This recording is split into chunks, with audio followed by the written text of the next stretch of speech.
personalidades que nos acompañan, señor secretario general, secretario de la Defensa, señor almirante, secretario de Marina, señora secretaria de Energía, señor director general de Petróleos Mexicanos, sean ustedes bienvenidos.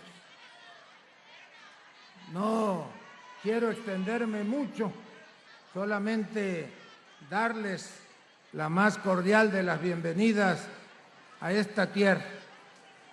Justo a unos cuantos metros de donde hoy estamos, hace 500 años, con mucha dignidad, los indígenas mayas chontales defendieron su territorio. No fue, como dice una inscripción ahí en la Plaza de las Tres Culturas, ni un triunfo ni una derrota, sino el doloroso nacimiento de lo que hoy es el pueblo mestizo de México. Triunfaron los españoles única y exclusivamente por la superioridad de las armas, pero este pueblo resistió heroicamente el intento de conquista que devino finalmente en una fusión cultural. Y hoy Tabasco le dice al presidente de México que vamos juntos y vamos con usted a encabezar la cuarta transformación nacional desde esta su tierra. Bienvenido, señor presidente. Muchas gracias al licenciado Adán Augusto López Hernández, gobernador constitucional del estado de Tabasco.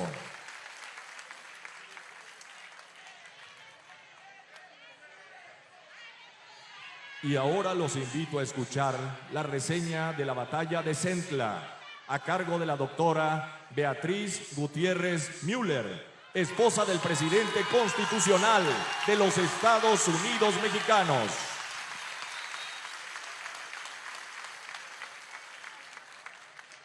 Muy buenas tardes a todas, a todos. Hemos venido aquí a conmemorar este remoto suceso llamado Batalla de Centla.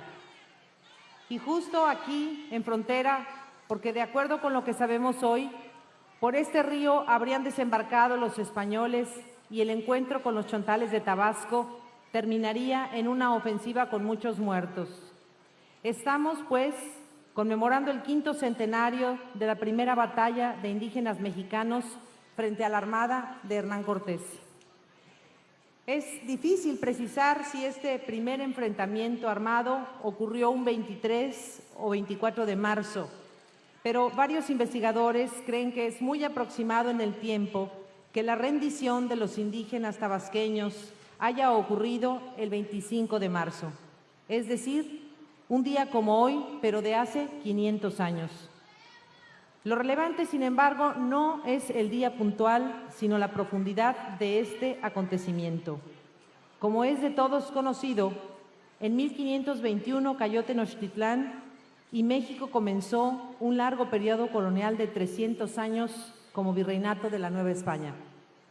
Para ello, para reflexionar, es necesario que tomemos de la mano a la memoria y a quienes nos hablaron de esos hechos para comprender qué pasó, por qué y en qué terminó. El antiguo Centla, escrito con S o con Z, era un territorio que estaba bajo el dominio de un cacique llamado Tabasco. De ahí que el nombre de este estado haya terminado castellanizado con el que todos le conocemos hoy, Tabasco.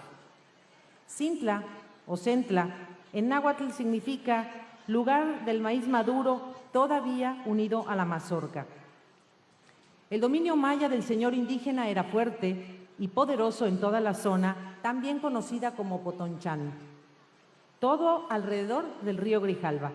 Por cierto, este nombre del río fue por Juan de Grijalva, quien ya había incursionado de manera previa en el territorio de Tabasco en 1518, siendo repelido por los pueblos originarios. Antes, del mismo modo, había fracasado en su intento de someter la vecina ciudad de Champotón, Francisco Fernández de Córdoba. Para 1519, Hernán Cortés vivía en Cuba a las órdenes de Diego Velázquez, gobernador de la isla. Sin embargo, ya tenía planes de dejar sus tierras de cultivo ahí para navegar más allá del Caribe. Pidió permiso para concretar futuras rutas comerciales, pero cuando advirtiera que podría haber un territorio más allá, y en efecto estaba nuestra América, la tierra firme, desobedeció a su mando y se adentró a tierras mexicanas con el claro propósito de explorar, poblar y conquistar. Llegó a nuestro país por Cozumel y siguió por la costa del Golfo de México hasta llegar a la desembocadura del río Grijalva, se estima hacia el 20 de marzo de 1519. Por el tamaño de sus bergantines, no le fue posible anclar, así que dejó tales navíos e incursionó con su pequeño ejército río arriba a bordo de barcos ligeros hasta desembarcar en el sitio denominado Punta de los Palmares, aquí. No hay evidencia arqueológica que nos permita ahora determinar en qué específico lugar Cortés y los tabasqueños se vieron cara a cara. Cortés venía de ser repelido por los pobladores de la ciudad de Champotón, así que es muy probable que a la brevedad los de Centla tuviesen noticia de que unos extranjeros intentaban tocar tierra y venían no en cayucos, sino en barcos que debieron parecerles diferentes y extraordinarios. Suponemos que su actitud sería beligerante a decir de la reacción que tuvieron los mayas de entonces. De la batalla de Centla tenemos poca información escrita porque los testigos que la narraron son un puñado.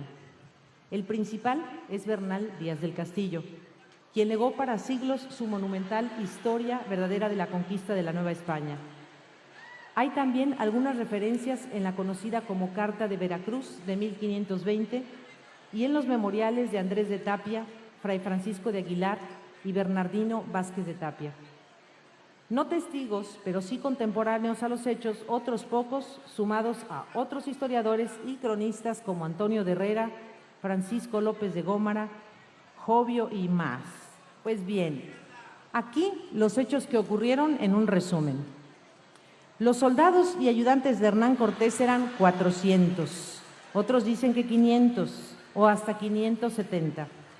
Al llegar a Centla, hacia el 20 o 21 de marzo, y al percibir que sus naves no podían anclar por causa de los pantanos, Hernán Cortés envió a Alonso de Ávila con 100 soldados para observar y planear una estrategia de ataque desde tierra.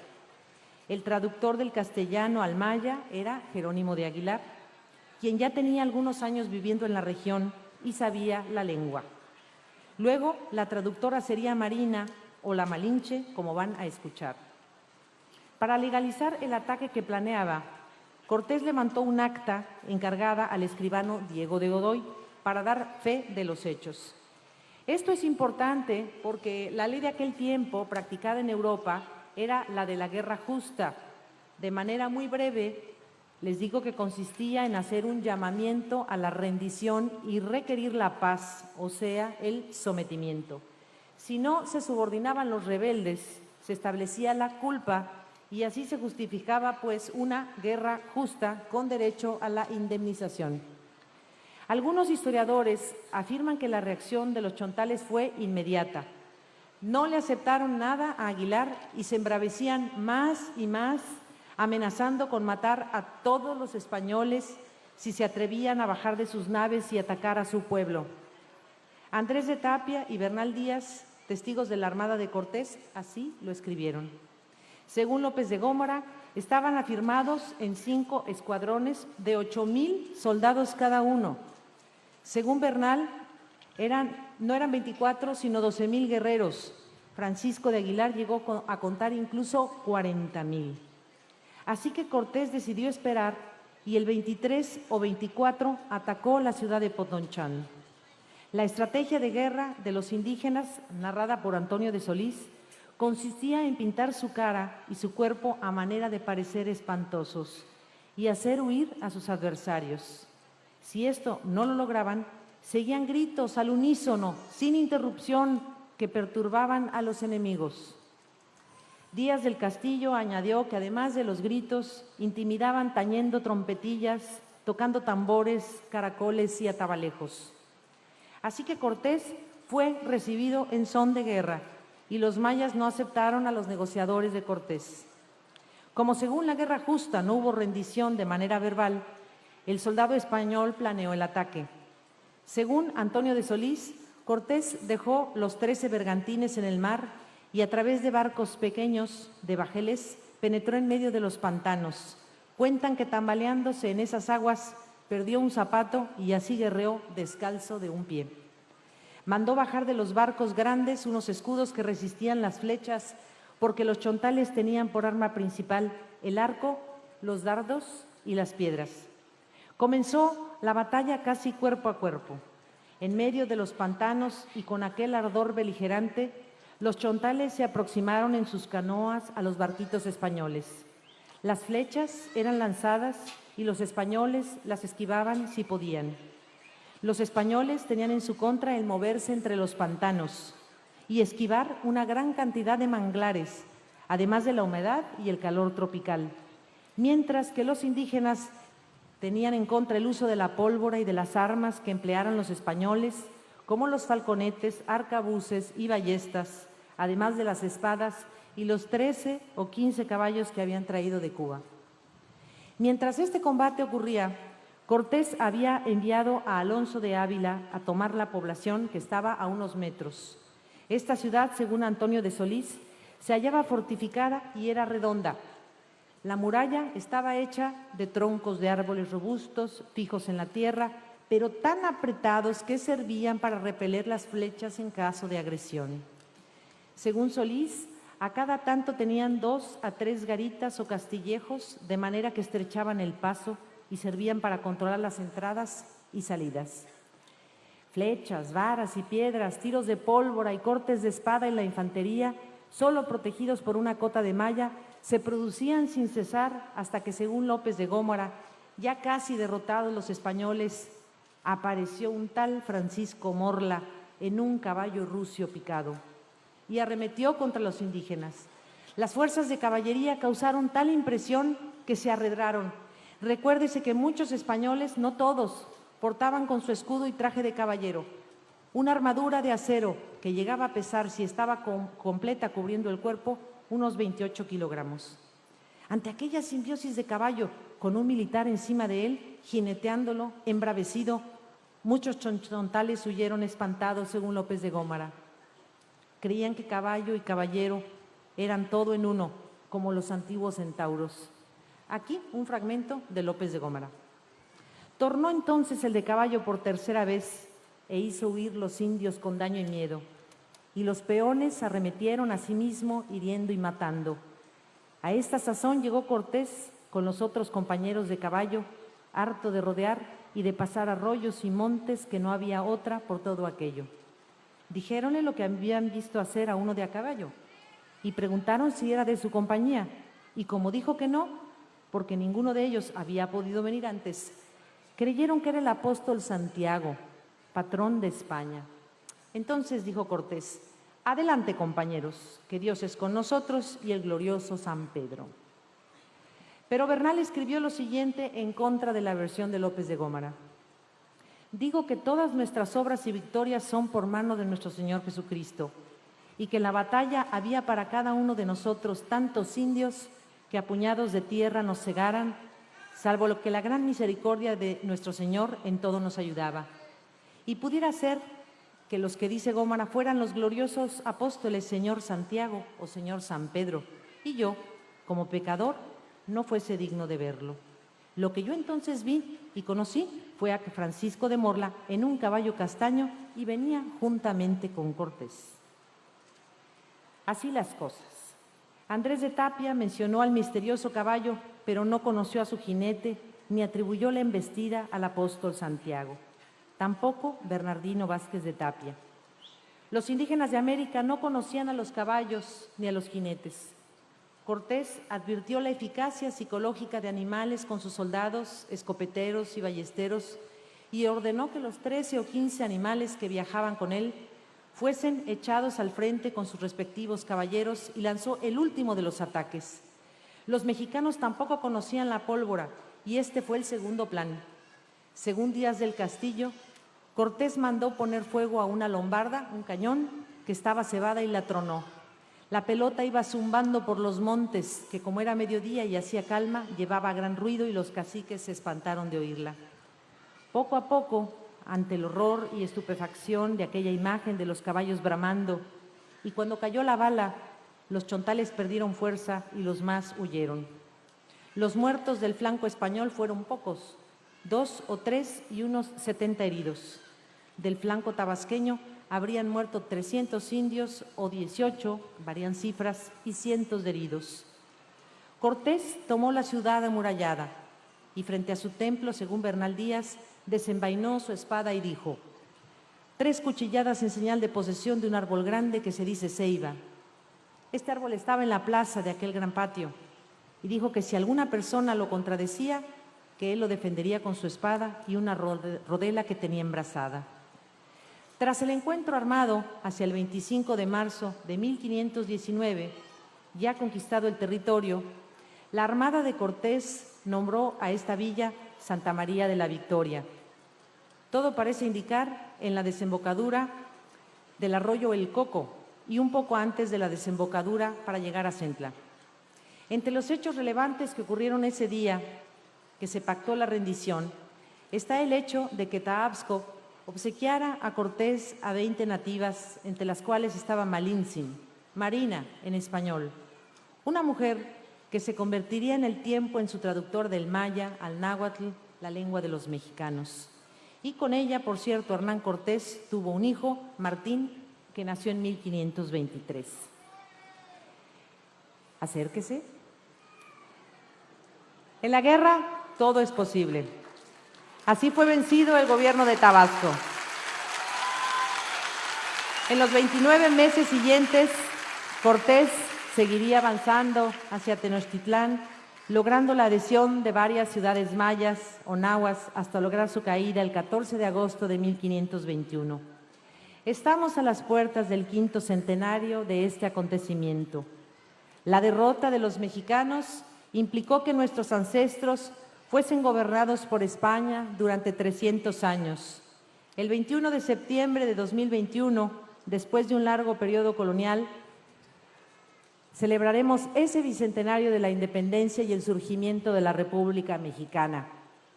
Como pueden ver, recordar es indispensable para el presente. La libertad, igualdad y fraternidad no han sido producto de la nada o de ideologías viejas o retardatarias. Han sido 3 principios que han guiado nuestra vida independiente y también estamos en la antesala de ese gran acontecimiento de 1821 a 2021. Muchas gracias.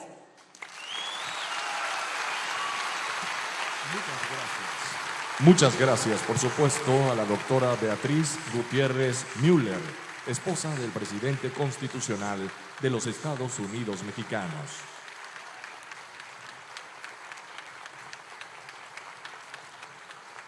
Y ahora quiero invitar a todas y a todos ustedes a escuchar con atención el mensaje del licenciado Andrés Manuel López Obrador, presidente constitucional de los Estados Unidos mexicanos.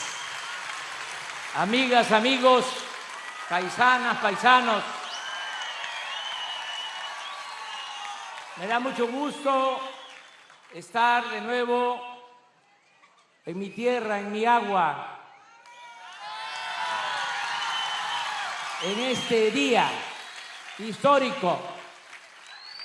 Voy a ser breve porque ya Beatriz hizo un buen relato de la batalla de Centla. Además, hay un poco de sol y se dice que breve y bueno, doblemente bueno. Entonces, empiezo diciéndoles que decidimos aquí en Centla dar a conocer que enviamos cartas tanto al rey de España como al Papa Francisco para invitarlos a que juntos hagamos un relato de lo sucedido desde el inicio de la ocupación de la invasión militar, los 3 siglos de colonia y también los 200 años del México independiente. Que se haga una revisión histórica, sobre todo que se reconozcan los agravios que se cometieron y sufrieron los pueblos originarios, que haga la corona española este reconocimiento y lo mismo la Iglesia Católica, porque no se trató solo del encuentro de 2 culturas, fue, repito, una invasión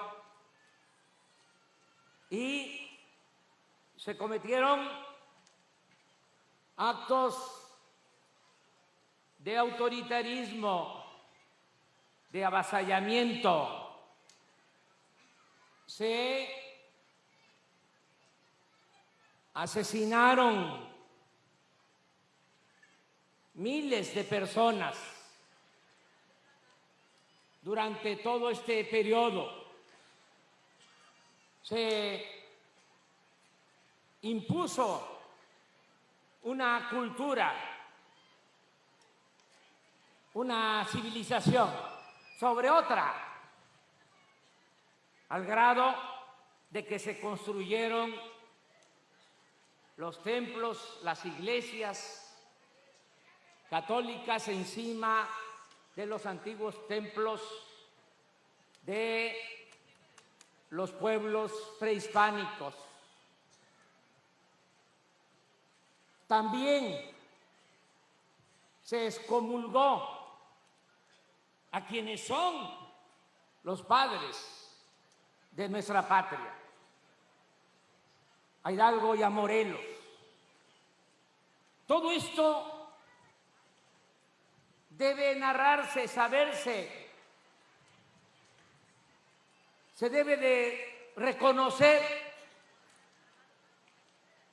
también con lo que significó el saqueo colonial de nuestros recursos naturales.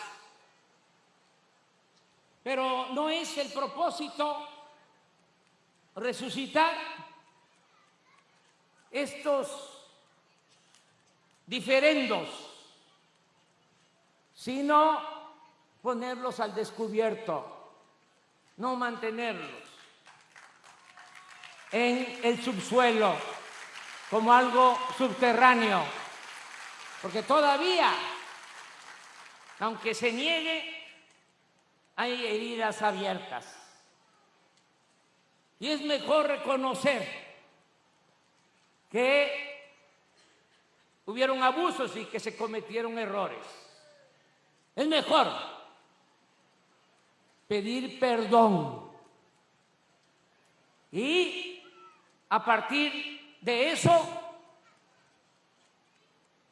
buscar hermanarnos en la reconciliación histórica.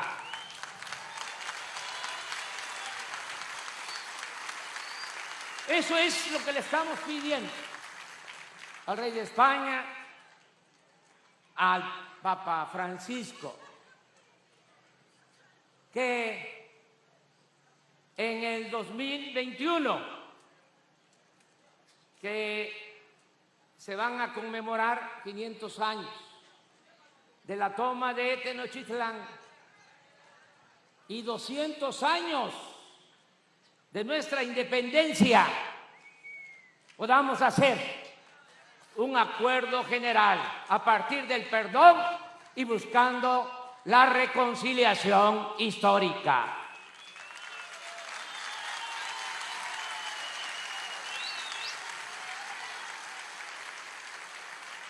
No podríamos nosotros conmemorar los 500 años sin ponernos al corriente con lo que aconteció. Y no solo es que el rey de España y el Papa Francisco, que ya lo ha hecho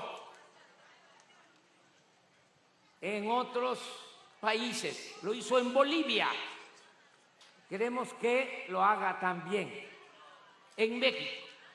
No es nada más que ellos pidan perdón.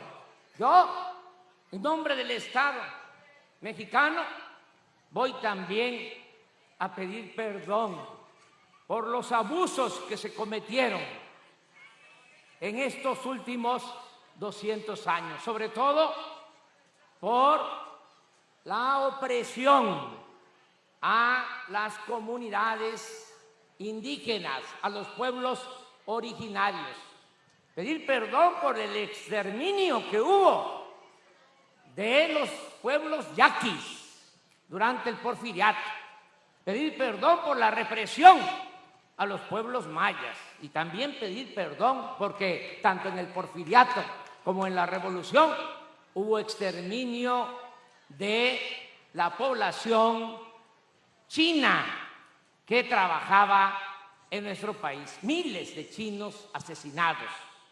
Todo esto lo vamos a hacer en este año histórico de 2021.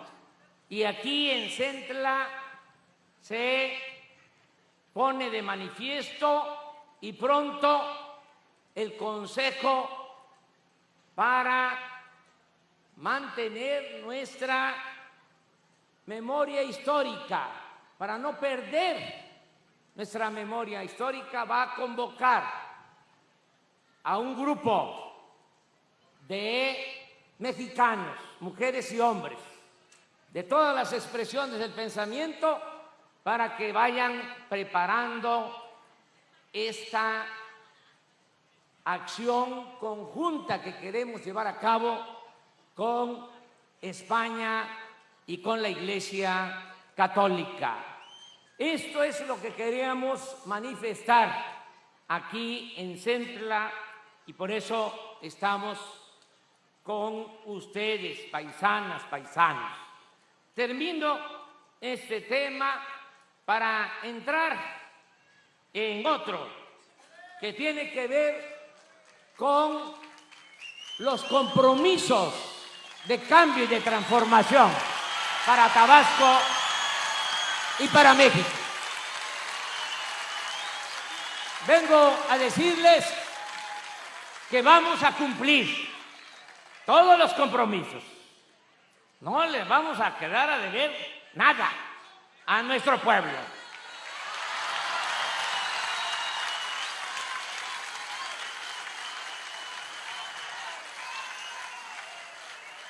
Vamos a reactivar la economía aquí en Tabasco y en el país. Va a haber crecimiento económico y van a haber empleos, va a haber trabajo y bien pagado.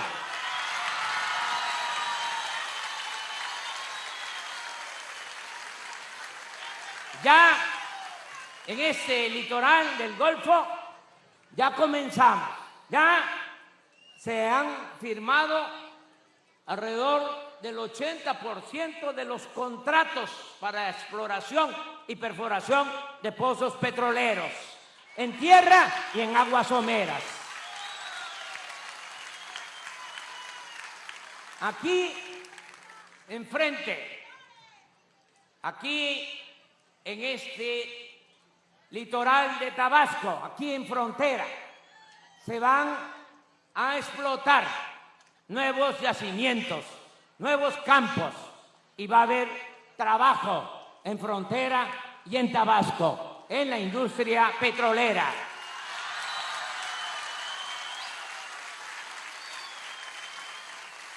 Y ya les informo, también se lanzaron las bases para la licitación de la refinería en Dos Bocas, Paraíso, Tabasco.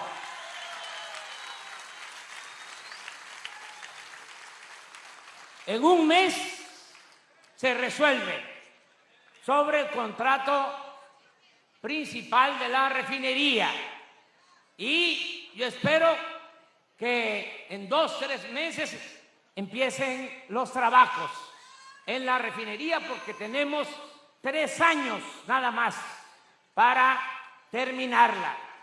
Vamos a extraer más petróleo de tierra en las aguas someras del Golfo de México, porque necesitamos la materia prima, pero ya no para venderla, para sacarla a venta a otros países. El petróleo crudo ya no se va a exportar, el petróleo crudo se va a refinar en nuestro país y vamos a producir todos los combustibles en México, las gasolinas.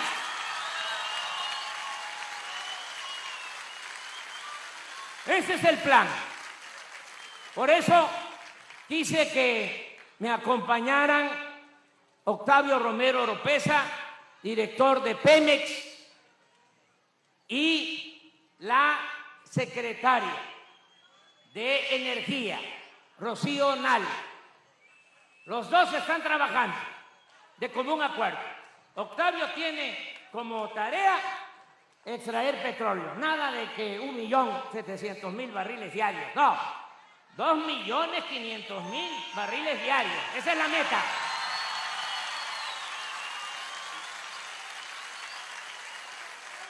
Y en el caso de Rocío, lo mismo, nada que 6 refinerías que producen 200.000 barriles y consumimos 800.000 barriles de gasolinas diariamente. Estamos comprando 600.000 barriles diarios de gasolinas. Eso ya no. Vamos a rehabilitar, a modernizar las 6 refinerías para que produzcan más del doble, que ahora están nada más produciendo el 35% de su capacidad. Vamos a que produzcan el 90%, el 100% de su capacidad, 500.000 barriles diarios, para que con la nueva refinería de 300.000 barriles diarios, México sea autosuficiente en gasolinas y no tengamos que comprar este combustible en el extranjero. Mientras estas acciones se llevan a cabo, va a haber mucho trabajo en Paraíso, en frontera, en Tabasco, en el sureste, porque ya llegó el tiempo del sureste que siempre fue olvidado, pero ahora, como por bendición, el presidente de México es de estas tierras bajas, es del sureste.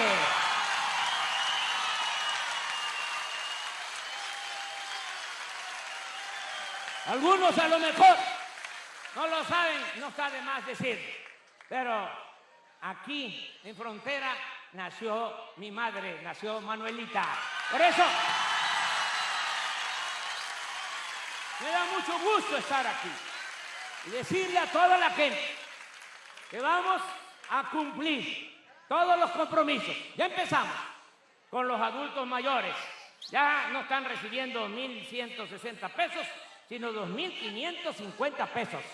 Ya es el doble de lo que recibían antes. Y va a haber apoyo para todas las niñas y niños con discapacidad. Y vamos a entregar becas a estudiantes de primaria, de secundaria, todos los estudiantes de preparatoria, los que estudian en la universidad van a tener también su beca, 2.400 pesos mensuales.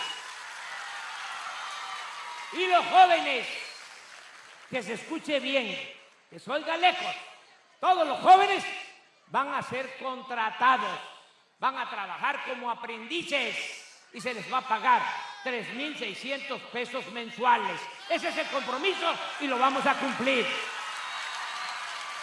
¿Por qué este programa de Jóvenes Construyendo el Futuro? Porque es 1.000.000 de veces mejor tener a los jóvenes trabajando, estudiando, que tenerlos en la calle. Vamos a atender a los jóvenes, nunca más se les va a dar la espalda a los jóvenes. Van a haber créditos a la palabra, para la agricultura, para la ganadería. Ya comenzó el programa Sembrando Vidas, 150.000 hectáreas de árboles frutales y maderables. Nada más en Tabasco, más de 50.000 empleos permanentes con ese programa para beneficio del campo. También, aquí les digo, ya comenzó, repito, el programa de crédito ganadero a la palabra, pero estamos elaborando un proyecto especial, sobre todo para esta región de los ríos.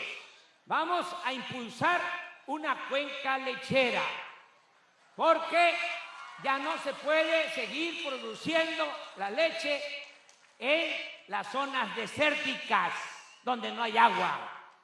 ¿Qué es la leche? Fundamentalmente agua. Imagínense estar produciendo leche en la laguna. Por eso se están contaminando los mantos acuíferos en la laguna con problemas ya hasta de arsénico, porque no hay agua. Y nosotros tenemos aquí en Usumacinta y tenemos la vocación productiva.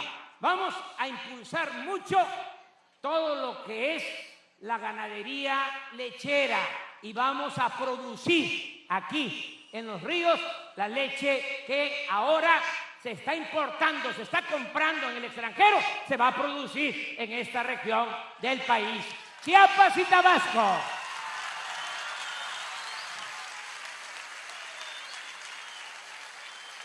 Ya me estoy picando y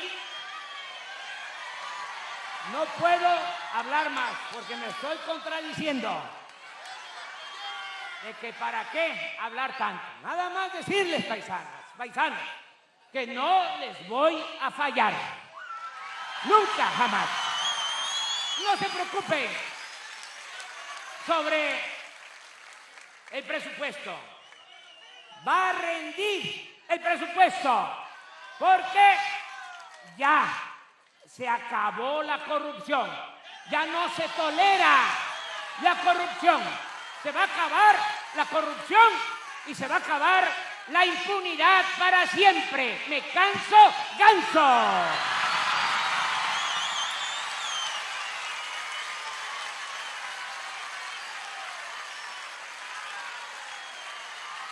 No me despido, porque nos vamos a seguir encontrando. Voy a estar viniendo a Tabasco cada 2, cada 3 veces para evaluar todos los programas. Aquí cuento con el apoyo, con el respaldo de Adán Augusto, un extraordinario gobernador de nuestra tierra.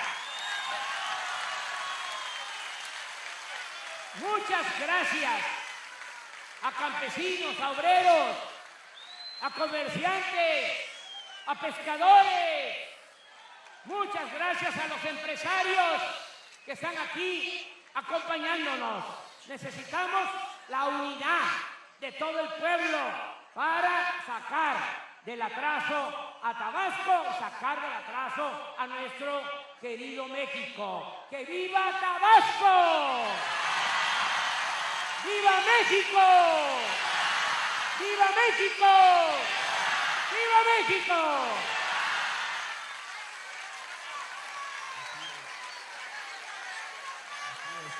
Así es, señoras y señores, hemos escuchado pues el mensaje del licenciado Andrés Manuel López Obrador, presidente constitucional de los Estados Unidos mexicanos.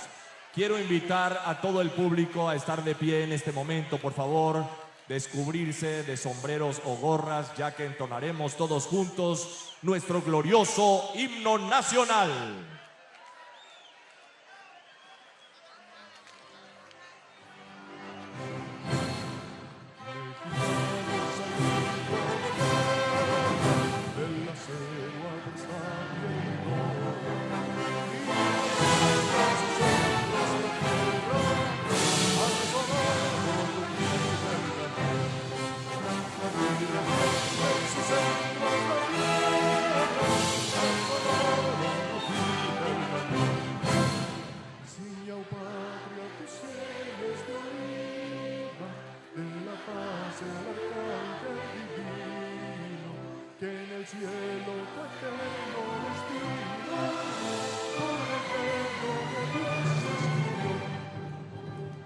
Osar un extraño enemigo, profanar con sus plantas tu suelo.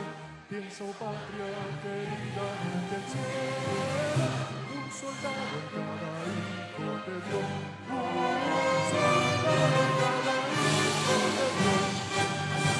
Mexicanos al grito de guerra, el acero aprestar y el britón.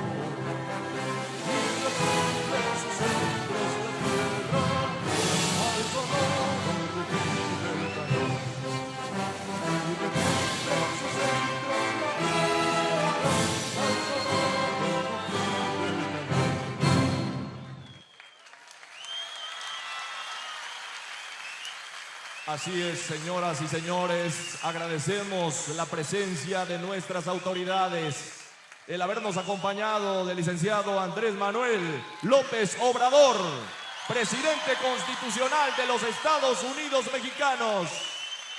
De igual manera, la presencia de su esposa en esta conmemoración de la batalla de Centla. Gracias a la presencia del licenciado Adán Augusto López Hernández, gobernador constitucional del estado de Tabasco.